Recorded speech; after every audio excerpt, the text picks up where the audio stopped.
Rebels and their supporters celebrated victory last month, but now they face the reality of governing a country torn by 6 months of war and crippled by 42 years of one-man rule.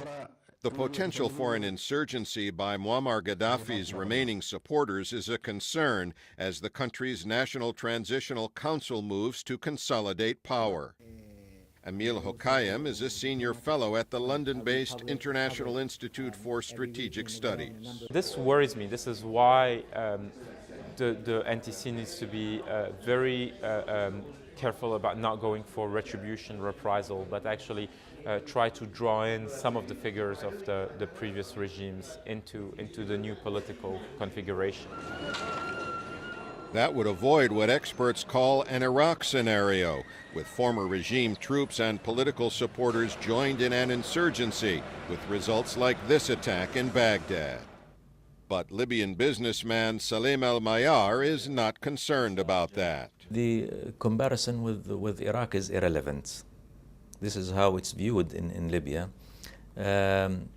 It's completely a different scenario and characteristics, and literally Libya is not Iraq. Al-Mayar says Libya's interim leaders are working to establish a new national identity to replace old political and tribal loyalties. The concept now is we are all under the umbrella of Libya. What we need is a civil society that works towards the advancement and the progress of Libya, and to compensate for the 42 years we had in misery. But Emil Hokayyem says that is much more easily said than done. I'm not worried about the competence of the bureaucrats. I worry more about the existence of politicians who actually can get it right in terms of the rhetoric, in terms of the symbolic first actions in the transition. The head of the National Transitional Council, Mustafa Abdul Jalil, tried to make a start on that on Monday. He spoke of the dignity and honor Libyans earned by overthrowing Mr. Gaddafi and promised to build a nation based on moderate Islam.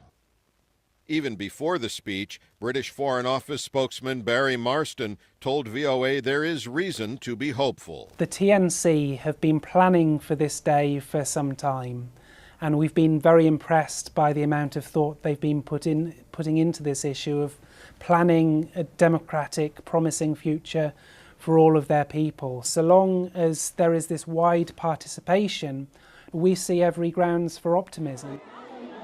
As the celebrations subside and the hard work of democratic transition moves ahead, that optimism will be tested. Al Pessin, VOA News, London.